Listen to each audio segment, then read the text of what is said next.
So moving on, we have Joe McKenna from the University of Galway in Ireland, sharing insights on Ireland's Climate House, a green destination at the planning stage. Joe is a senior research fellow and will delve into the inspiring journey of developing a transformative sustainability visitor attraction in Ireland, providing hope and ideas for a harmonious future. Joe? Thank you. Is that too loud? Are you okay? Yeah. So I'm here from the foundation. It's called the Peatlands and People Foundation. I'm based in the University in Galway, and our project was initially EU Life funded. EU Life is the European Union's way of funding climate adaptation and the environment. So I'm just going to tell you a little bit about our actual journey, our current journey, about setting up a sustainability destination in the middle of Ireland. And I suppose climate adaptation is very interesting. Well, there's a little map of Ireland. On the west coast, I'm sitting in Galway, but right in the middle is where the destination will be. Ireland is a country of about 5 million people, and it had 11.3 million visitors in 2019. So it's a very heavily visited country. But people will typically visit the cities on the east coast and then all the rugged Atlantic highway on the west coast. And often will bypass the middle. And I'll tell you why that's significant in a moment. We're about 15th in the world in terms of visitors per head of population. So Ireland's a very heavily visited country by head of population. So anyway, the context of this is very appropriate for climate adaptation in that we have ceased harvesting peat. All across the Midlands of Ireland, there was hundreds of thousands of very deep peat. And we ceased harvesting that formally last year. And that is very significant in that the peatlands of the world, I'm sure you're aware, represent more carbon storage than all of the vegetation on planet Earth. So the peatlands are very significant carbon sinks. When you drain them and use them for other things, you expose all of that carbon to the Earth.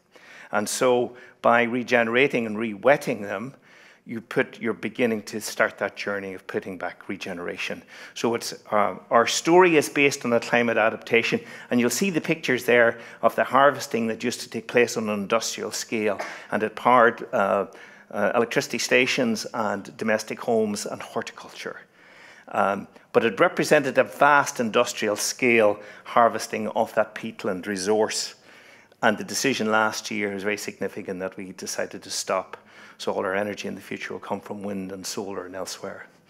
So the hidden heartlands is a kind of an undeveloped area in the middle of the country in terms of a tourism attraction.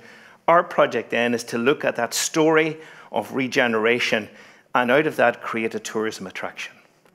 So we're going to look at the metaphor of change in that we've stopped doing something negative, beginning to do something positive, and maybe using that as a metaphor for people to begin to think, well, maybe I could do something similar in my own life. So our jumping off point is this moment of change. We have a number of projects, partners in the project, and one of them is the big harvester of peat themselves, a private state-run company. We have a lot of influences, and this is quite significant in that we have studied climate action, we've studied regeneration extensively around the world, and thanks to you all and to many others who are doing the thinking on this, we've been able to, to look at some of the learnings that are coming out, and we hope that in that context we will bring some of that into our own country. So we don't feel, while we're an island, we don't feel we're really an island, because we're all sharing this sort of similar insight. And maybe particularly significant is Tina Claffey and John Feehan, who, John Feehan is a professor of biology, but he says that until the moment the student looks through the microscope and sees living life in all its beauty and all its form, they never have that transformation moment. A bit like you were saying about the meditation.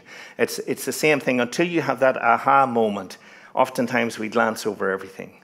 So we will start then with a magnification chamber. And so we will look at nature in all its finest, and we hope to have an awe and wonder experience where people, rather than glancing over the 900 plants and animals that would be in the peatlands, that they might see some of them up close. They might see it intimately, and then begin to think, well, these animals and plants are just as sophisticated as I am, and they've as much right to be here as I have. So we start with this wonder and awe, and we look at the beauty of nature, and then we go through out to an outdoor experience where there will be regeneration. So they'll see the actual regenerating landscape. They will see it from on high. This is the trees in Singapore. And they will look at it from on high, and they'll be out and within the nature. And then the third part is to come back through a climate house. And the climate house is that aha moment where they begin to integrate what they've just been through, and we hope that at that time they will begin to say, well, what can I do in my own life? And so this is where the journey we're trying to take them on. So it's a big calling, and it's a big challenge for us to begin to do this kind of big mission-driven visit, but not to make it boring or preachy or heavy. So we're trying to do it in a way that is light and interesting and encountering. So there's the climate house in Bremerhaven, but there are a number of people out there working in the German pavilion in Dubai World Expo was very similar in giving people a sense that collectively we can do something. So progress to date, we've done a big feasibility study. We have established a foundation. We've selected a final site. We are now appointing an integrated design team of international architects, and we are raising the money for 30 million to build the project. So that's kind of where we're at on our little journey. And so there's the site there. As you can see, all the straight lines in the site, that black site there at the bottom, that used to be green. They took off the top layer, then they drained it all, they drained all the peat. But of course, that brings all the carbon into the water and does all that. So the intention is to regreen that very large site. It's about 600 hectares. It's a few kilometers across. And then on the corner of that, to put this interpretation center. And we tell the story of regeneration. We feel daunted by this project. To be honest with you, it's a big project in terms of concept, trying to get it to work in such a way that doesn't come across as heavy or doesn't put people off, and in a way that gives something out of it, and a way also that is sufficiently strong that government and other partners come in and fund it. So we're now doing that quite difficult stage of getting the funding lined up and all the other things. It's likely the government would probably put in at most half. The rest would be through strategic investment and other types of work. And even the 30 million price tag probably looks modest. And we would hope maybe to attract about 250,000 visitors. And this region is being heavily depopulated. People who used to work in the mining of the peat now are without jobs. So it's a very strong, just transition region. And the idea here is to give people new hope for a new generation. The peat mining lasted for 60 years.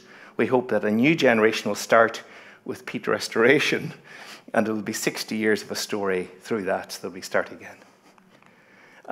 So we have had it tested globally, and we sort of went out with a concept, so we get a sort of a sense of what international visitors would like and what visitors from our own country would like. And so we've done this kind of testing on what appeals to people. And I suppose just that's where we end up. So we anticipate about a revenue of about 7.5 million, and it's worth about 12.5 million to the local economy, about 50 full-time jobs. We're also doing a simulator within the university. We're going to simulate what might happen in businesses and homes and communities and so on as part of an energy centre, so that people can begin to see, maybe from a more technical point of view, what changes would mean within a company and other areas. And so that's happening at the same time.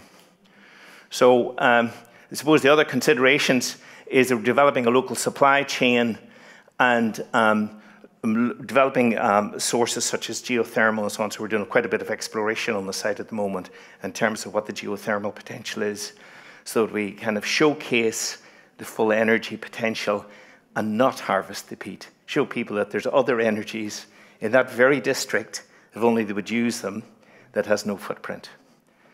So that's what we're hoping to do. And there's the site there, as you can see. It's very substantial, and I hope that in 3 or 4 years' time you'll come and visit us and have a nice time in Ireland. So that's me. Thank you.